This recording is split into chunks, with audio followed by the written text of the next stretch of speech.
जय श्री कृष्ण दोस्तों, राधे राधे। ऋतु भक्ति चैनल में आप सबका स्वागत है। आज श्रीमद् भागवत महापुराण के द्वितीय स्कंद में 7वां अध्याय आरंभ होने जा रहा है, जिसमें भगवान के लीला अवतारों की कथा का वर्णन किया जाएगा। ब्रह्मा जी कहते हैं, अनंत भगवान ने प्रलय के जल में डूबी हुई पृथ्वी का उद्धार करने के लिए समस्त यज्ञ में वाहरा शरीर ग्रहण किया था। आदि दैत्य हिरण्याक्ष जल के अंदर ही लड़ने के लिए उनके सामने आया। जैसे इंद्र ने अपने वज्र से पर्वतों के पंख काट डाले थे, वैसे ही वारा भगवान ने अपनी दाढ़ों से उसके टुकड़े टुकड़े कर दिए। फिर उन्हीं प्रभु ने रुचि नामक प्रजापति की पत्नी आकुति के गर्भ से सुयज्ञ के रूप में अवतार ग्रहण किया। उस अवतार में उन्होंने दक्षिणा नाम की पत्नी से स्वयं नामक के देवताओं को उत्पन्न किया और तीनों लोगों के बड़े बड़े संकट हर लिए। इसी से स्वयंभू मनु ने उन्हें हरि के नाम से पुकारा। नारद कंदर्प प्रजापति के घर देवहाउति के गर्भ से 9 बहनों के साथ भगवान ने कपिल के रूप में अवतार ग्रहण किया। उन्होंने अपनी माता को उस आत्मज्ञान का उपदेश किया जिससे वे इसी जन्म में अपने हृदय के संपूर्ण मल, तीनों गुणों की आसक्ति का सहारा कीचड़ धोकर कपिल भगवान के वास्तविक स्वरूप को प्राप्त हो गए। महर्षि अत्रि भगवान को पुत्र रूप में प्राप्त करना चाहते थे। उन पर प्रसन्न होकर भगवान ने उनसे एक दिन कहा कि मैंने अपने आप को तुम्हें दे दिया है। इसी से अवतार लेने पर भगवान का नाम दत्त यानी कि दत्तात्रेय पड़ा। उनके चरण कमलों के पराग से अपने शरीर को पवित्र करके राजा यदु और सहस्त्र अर्जुन आदि ने योग की, भोग और मोक्ष दोनों ही सिद्धियां प्राप्त की। नारद, सृष्टि के प्रारंभ में मैंने विविध लोगों को रचने की इच्छा से तपस्या की। मेरे उस अखंड तप से प्रसन्न होकर उन्होंने तप अर्थ वाले सन नाम से युक्त होकर सनक, सनंदन, सनातन और सनत कुमार के रूप में अवतार ग्रहण किया। इस अवतार में उन्होंने प्रलय के कारण पहले कल्प के भूले हुए आत्मज्ञान का ऋषियों के प्रति यथावत उपदेश किया, जिसमें उन लोगों ने तत्काल परम तत्व का अपने हृदय में साक्षात्कार कर लिया। धर्म की पत्नी दक्ष कन्या मूर्ति के गर्भ से वे नर नारायण के रूप में प्रकट हुए। उनकी तपस्या का प्रभाव उन्हीं के जैसा था। इंद्र की भेजी हुई काम की सेना अप्सराएं उनके सामने जाते ही अपना स्वभाव खो बैठीं। वे अपने हाव भाव से उन आत्मस्वरूप भगवान की तपस्या में विघ्न नहीं डाल सकी। नारद, शंकर आदि महाअनुभव अपनी रोष भरी दृष्टि से कामदेव को जला देते हैं, परंतु अपने आप को जलाने वाले असह क्रोध को भी नहीं जला पाते। वही क्रोध नर नारायण के निर्मल हृदय में प्रवेश करने के पहले ही डर के मारे काम जाता है। फिर भला उनके हृदय में काम का प्रवेश तो हो ही कैसे सकता है। अपने पिता राजा उत्तानपाद के पास बैठे हुए 5 वर्ष के बालक ध्रुव को उनकी सौतेली माता सुरुचि ने अपने वचन वाण से भेद दिया था। इतनी छोटी अवस्था होने पर भी वे उस ग्लानि से तपस्या करने के लिए वन में चले गए और उनकी प्रार्थना से प्रसन्न होकर भगवान प्रकट हुए और उन्होंने ध्रुव को ध्रुव पद का वरदान दिया। आज भी ध्रुव के ऊपर नीचे प्रदक्षिणा करते हुए दिव्य महर्षिगण उनकी स्तुति करते रहते हैं। कुमारगामी वेन का ऐश्वर्य और पौरुष ब्राह्मणों के हुंकार रूपी वज्र से जलकर भस्म हो गया। वे नरक में गिरने लगा। ऋषियों की प्रार्थना से भगवान ने उनके शरीर मंथन से पृथु के रूप में अवतार धारण कर उसे नरकों से उबारा और इस प्रकार पुत्र शब्द को चरितार्थ किया। उसी अवतार में पृथ्वी को गाय बनाकर उन्होंने उससे जगत के लिए समस्त औषधियों का दोहन किया। राजा नाभि की पत्नी सुदेवी गर्भ से भगवान ने ऋषभदेव के रूप में जन्म लिया। इस अवतार में समस्त आसक्तियों से रहित रहकर अपनी इंद्रियां और मन को अत्यंत शांत करके एवं अपने स्वरूप में स्थित होकर समदर्शी रूप में उन्होंने जड़ों की भांति योगचर्या का आचरण किया। इस स्थिति को महर्षि लोग परम हंसपद अथवा अवधूत चर्या कहते हैं। इसके बाद स्वयं उन्हीं यज्ञ पुरुष ने मेरे यज्ञ में स्वर्ण के समान कांति वाले हयग्रीव रूप में अवतार ग्रहण किया। भगवान का ये विग्रह वेद में, यज्ञ में और सर्व देव में है। उन्हीं की नासिका से श्वास के रूप में वेदवाणी प्रकट हुई। चाक्षुष मनवंतर के अंत में भावी मनु सत्यव्रत ने मत्स्य रूप में भगवान को प्राप्त किया था। उस समय पृथ्वी रूप नौका के आश्रय होने के कारण वे ही समस्त जीवों के आश्रय बने। प्रलय के उस भयंकर जल में मेरे मुख से गिरे हुए वेदों को लेकर वे उसी में विहार करते रहे। जब मुख्य मुख्य वेद देवता और दानव अमृत की प्राप्ति के लिए क्षीर सागर को मथ रहे थे, तब भगवान ने कश्यप के रूप में अपनी पीठ पर मंदराचल धारण कर लिया और उस समय पर्वत के घूमने के कारण उसकी रगड़ से उनकी पीठ की खुजलाहट थोड़ी मिट गई, जिससे वे कुछ क्षणों तक सुख की नींद सो सके। देवताओं का महान भय मिटाने के लिए उन्होंने नरसिंह रूप का धारण किया। फड़कती हुई भौं एवं तीखी दाढ़ों से उनका मुख बड़ा भयावना लगता था।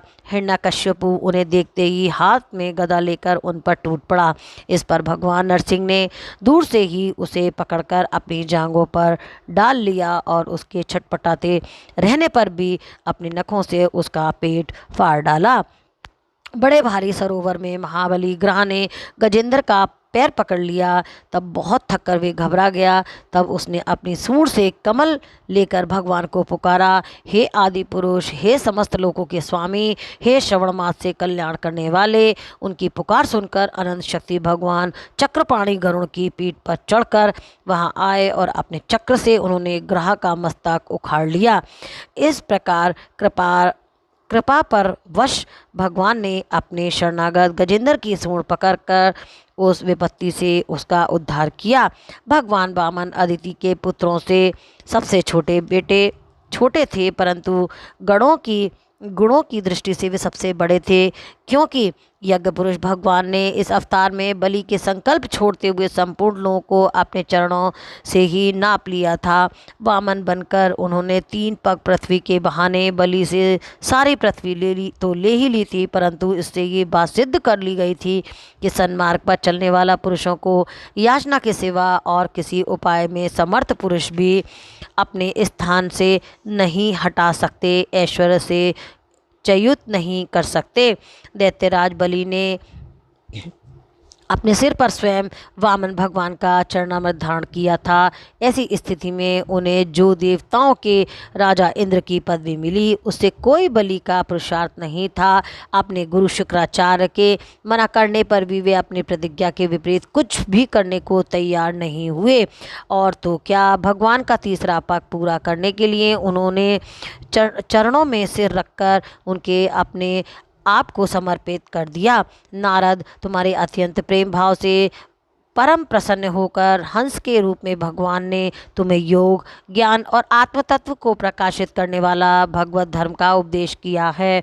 वे केवल भगवान के शरणागत भक्तों को ही सुगमता से प्राप्त होता है। वे ही भगवान स्वयंभू आदि मनवंतरों में मनु के रूप में अवतार लेकर मनुवंश की रक्षा करते और 10 दिशाओं में अपने सुदर्शन चक्र के समान तेज से बेरोक टोक निष्कंटक राज्य करते हैं। 3 लोगों के ऊपर सत्यलोक तक उनके चरित्रों की कमनीय कीर्ति फैल जाती है और उसी रूप में वे समय समय पर पृथ्वी के भारभूत दुष्ट राजाओं का दमन किया करते हैं। सुवायनम धन्य भगवान धन्वंतरी अपने नाम से ही बड़े बड़े रोगियों का रोग तत्काल नष्ट करते देते हैं। उन्होंने अमृत पिलाकर देवताओं को अमर कर दिया था और दैत्यों के द्वारा हरण किए हुए उनके यज्ञ भाग उन्हें फिर से दिला दिए थे। उन्होंने भी अवतार लेकर संसार में आयुर्वेद का परिवर्तन किया था। जब संसार ब्राह्मण द्रोही, आर्य मर्यादा का उल्लंघन करने वाले नारकीय क्षत्रिय अपने नाश के लिए भी देववश बढ़ जाते हैं और पृथ्वी के कांटे बन जाते हैं, तब भगवान महापराक्रमी परशुराम के रूप में अवतीर्ण होकर अपनी तीखी धार वाले फर से 21 बार उसका संहार करते हैं। मायापति भगवान हम पर अनुग्रह करने के लिए अपनी कलाओं भरत, शत्रुघ्न और लक्ष्मण के साथ श्री राम के रूप में इक्ष्वाकु के वंश में अवतीर्ण होते हैं। इस अवतार में अपने पिता की आज्ञा का पालन करने के लिए अपनी पत्नी और भाई के साथ वे वन में निवास करते हैं। उसी समय उनसे विरोध करके रावण उनके हाथों से मरता है। त्रिपुर विमान को जलाने के लिए उद्धत शंकर के समान जिस समय भगवान राम शत्रु की नगरी लंका को भस्म करने के लिए समुद्र तट पर पहुंचते हैं, उस समय सीता के वियोग के कारण बढ़ी हुई क्रोध अग्नि उनकी आंखें इतनी लाल हो जाती हैं कि उनकी दृष्टि से समुद्र में मगरमच्छ, सांप और ग्राह आदि जीव जलने लगते हैं और भय से थरथर कांपने लगते हैं। समुद्र झटपट उन्हें मार्ग दे देता है। जब रावण की कठोर छाती से टकराकर इंद्र के वाहन ऐरावत के दांत चूर चूर होकर चारों ओर फैल गए थे, जिसमें दिशाएं सफ़ेद हो गई थीं, तब दिग्विजयी रावण घमंड से फूलकर हंसने लगा था। वही रावण जब श्री रामचंद्र जी की पत्नी सीता जी को चुरा कर ले गया था और लड़ाई के मैदान में उनसे लड़ने के लिए गर्वपूर्वक आता था, तब भगवान श्री राम की धनुष की टंकार से ही उसका वे घमंड प्राणों के साथ तत्क्षण विलीन हो जाता है। जिस समय झुंड के झुंड दैत्य पृथ्वी को रौंद डालेंगे, उस समय उनका भार उतारने के लिए भगवान अपने सफ़ेद और काले केश से बलराम और श्री कृष्ण के रूप में कला अवतार ग्रहण करेंगे। वे अपनी महिमा को प्रकट करने वाले इतने अद्भुत चरित्र करेंगे कि संसार के मनुष्य उनकी लीलाओं का रहस्य बिल्कुल नहीं समझ सकेंगे। बचपन में ही पूतना के प्राण हर लेना, 3 महीने की अवस्था में पैर उछालकर बड़ा भारी झकड़ा उलट देना और घुटनों के बल चलते चलते आकाश को छूने वाले यमलावर्जनों वृक्षों के बीच में जाकर उन्हें उखाड़ डालना, ये सब ऐसे कर्म हैं जिन्हें भगवान के सिवा और कोई दूसरा नहीं कर सकता। जब कलिया नाग ने विष से दूषित हुआ यमुना जल पीकर बछड़े और गोप बालक मर जाएंगे, तब वे अपनी सुधामय कृपा दृष्टि से वर्षा से ही उन्हें जीवित कर देंगे और यमुना जल को शुद्ध करने के लिए वे उसमें विहार करेंगे तथा विष की शक्ति से जीभ लपलपाते हुए कलिया नाग को वहाँ से निकाल देंगे। उसी दिन रात को जब लोग वही यमुना तट पर सो जाएंगे और दवा अग्नि से आसपास का मूंज का वन चारों ओर से जलने लगेगा, तब बलराम जी के साथ वे प्राण संकट में पड़े हुए ब्रजवासियों को उनकी आंखें बंद कराकर उस अग्नि में बचा लेंगे। उनकी ये लीला भी अलौकिक ही होगी। उनकी शक्ति वास्तव में अचिंतनीय है। उनकी माता उन्हें बांधने के लिए जो जो रस्सी लाएंगी वही उनके उधर में पूरी नहीं पड़ेगी, 2 अंगुल छोटी ही रह जाएगी तथा जमाई लेते हुए श्री कृष्ण के मुख से 14 भुवन देखकर पहले तो यशोदा भयभीत हो जाएंगी, परंतु फिर वे संभल जाएंगी। वे नंद बाबा को अजगर के भय से और वरुण के पास से छुड़ाएंगे। मैं दानव का पुत्र व्योमासुर जब गोप बालकों को पहाड़ की गुफाओं में बंद कर देगा, तब वे उन्हें भी वहाँ से बचा लेंगे। गौलोक में लोगों को जो दिन भर जो काम धंधों से व्याकुल रहते हैं और रात को अत्यंत थक कर सो जाते हैं, साधनाहीन होने पर भी वे अपने परम धाम ले जाएंगे।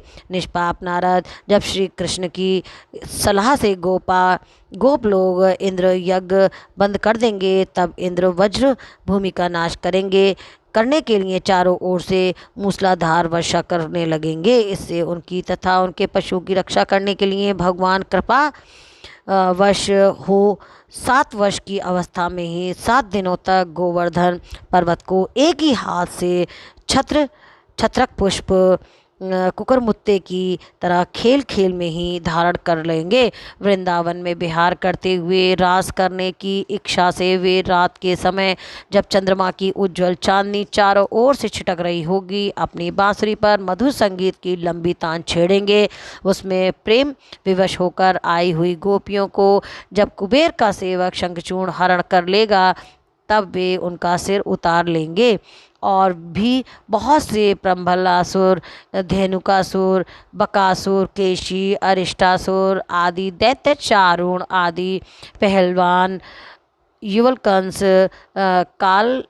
कालेवन, भौमासुर, मिथ्या वासुदेव, शाल्य, द्विवेद, वानर, वल्लभ, दंतकेज राजा नग्नजित के साथ बैल, शंबासुर, विदुर और रुक्मी आदि तथा काम्बलोज, मत्स्य, कुरु, केके और संजय आदि देशों के राजा लोग एवं जो भी योद्धा मनुष्य धारण करके युद्ध के मैदान में सामने जाएंगे, वे सब बलराम, भीमसेन और अर्जुन आदि नामों की आड़ में स्वयं भगवान के द्वारा मारे जाकर उन्हीं के धाम में चले जाएंगे। समय के फेर से लोगों की समझ कम होती जाएगी, आयु भी कम होती जाएगी। उस समय जब भगवान देखते हैं कि अब ये लोग मेरे तत्व को बतलाने वाली वेदवाणी को समझने में असमर्थ होते जा रहे हैं, तब प्रत्येक कल्प में सत्यवती के गर्भ से व्यास के रूप में प्रकट होकर वे वेद रूपी वृक्ष का विभिन्न शाखाओं के रूप में विराजमान कर देंगे।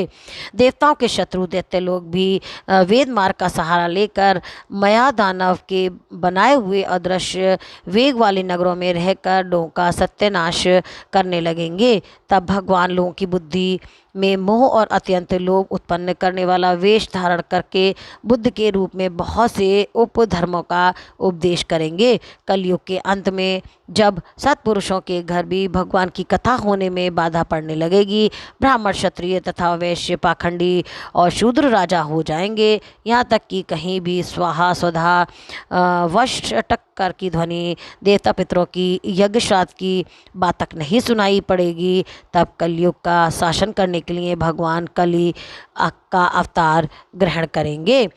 जब संसार की रचना का समय होता है, तब तपस्या 9 प्रजापति, मारीची आदि ऋषि और मेरे रूप में जब सृष्टि की रक्षा का समय होता है, तब धर्म, विष्णु, मनु, देवता और राजाओं के रूप में तथा सृष्टि के प्रलय का समय होता है, तब अधर्म, रुद्र और क्रोध वश नाम के सर्प एवं दैत्य आदि के रूप में सर्वशक्तिमान भगवान की माया विभूतियाँ ही प्रकट होती हैं।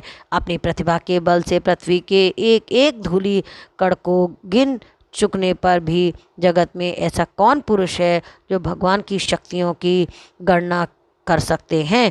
जब वे त्रिविक्रम अवतार लेकर त्रिलोकी को नाप रहे थे, उस समय उनके चरणों के अदम्य वेग से प्रकृति रूप अंतिम आवरण से लेकर सत्यलोक तक सारा ब्रह्मांड कांपने लगा था। तब उन्होंने अपनी ही शक्ति से उसे स्थिर किया था। समस्त सृष्टि की रचना और संहार करने वाली माया उनकी एक शक्ति है। ऐसी ऐसी अनंत शक्तियों के आश्रय उनके स्वरूप को ना मैं जानता हूँ और ना वे तुम्हारे बड़े भाई सनकादि ही।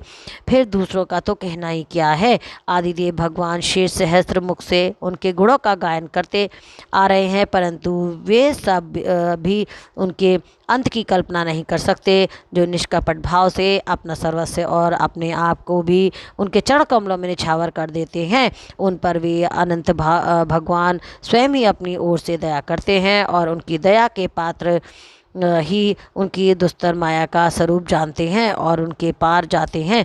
वास्तव में ऐसे पुरुष ही कुत्ते और सियार कलेवा रूप अपने पुत्र आदि के शरीर में ये मैं हूँ और ये मेरा है ऐसा भाव नहीं करते। प्यारे नारद, परम पुरुष की उस योग माया को मैं जानता हूँ तथा तुम लोग भगवान शंकर, दैत्यकुल भूषण प्रहलाद, शत्रुपा, मनु, मनुपुत्र, प्रियतम, प्रियव्रत आदि प्राचीन ऋभु और ध्रुव भी जानते हैं। इनके सिवा इक्ष्वाकु, पुरुरुवा, मुचुकुंद, जनक, गांधी, रघु, अम्बरीश, सगर, गय, यताति आदि तथा मानधाता, अलर्क, शतधन्वंता, अनु, रतिदेव, भीष्म, बलि, अमूर्तस्य, दिलीप, सौभारी, उन्तक्षिबि, केवल, पिपलाद, सारस्वत, उद्धव, पार्षद, भूरिश्रम एवं विभीषण, हनुमान, सुखदेव, अर्जुन, अश्वत्थ, विदुर और शुद्धदेव आदि महत्ता भी जानते हैं, जिन्हें भगवान के प्रेमी भक्तों का सा स्वभाव बनाने की शिक्षा मिली हुई है। वे स्त्री, शूद्र, हूण, भीड़ और पाप के कारण पशु पक्षी आदि योनियों में रहने वाली भी भगवान की माया का रहस्य जानते हैं और इस संसार सागर में सदा के लिए पार हो जाते हैं। फिर जो लोग वैदिक सदाचार का पालन करते हैं उनके संबंध में तो कहना ही क्या है। परमात्मा का वास्तविक स्वरूप एक रस शांत अभय एवं केवल ज्ञान रूप है। ना उसमें माया का मल है, ना तो उसके द्वारा रची हुई विषमताएं हैं। वे सत और असत दोनों से परे हैं। किसी भी वैदिक या लौकिक शब्द की वहाँ तक पहुँच नहीं है। अनेक प्रकार के साधनों संपन्न होने वाले कर्मों का फल भी वहाँ तक नहीं पहुँच सकता। और तो क्या, स्वयं माया भी उनके सामने नहीं जा पाती, लजाकर भाग खड़ी होती है। परम पुरुष भगवान का वही परम पद है। महात्मा लोग उसी का शोक रहित अनंत आनंद स्वरूप ब्रह्म के रूप में साक्षात्कार करते हैं। संयमशील पुरुष उसी से अपने मन को समाहित करके स्थित हो जाते हैं। जैसे इंद्र स्वयं मेघ रूप में विद्यमान होने कारण जल के लिए कुआं खोदने की कुदाल नहीं करते, वैसे ही वे भेद दूर करने वाले ज्ञान साधनों को भी छोड़ देते हैं। समस्त कर्मों के फल भी भगवान ही हैं, क्योंकि मनुष्य अपने स्वभाव के अनुसार जो शुभ कर्म करता है वे सब उन्हीं की प्रेरणा से होते हैं। और इस शरीर में रहने वाले पंचभूतों के अलग अलग हो जाने पर जब ये शरीर नष्ट हो जाता है तब भी इसमें रहने वाले अजन्मा पुरुष आकाश के समान नष्ट नहीं होते। बेटा नारद, संकल्प से विश्व की रचना करने वाले षड्यंत्र संपन्न श्री हरि का मैंने तुम्हारे सामने संक्षेप में वर्णन किया है। जो कुछ कार्य कारण अथवा भाव अभाव वह सब भगवान से भिन्न नहीं है, फिर भी भगवान तो इसके पृथक हैं।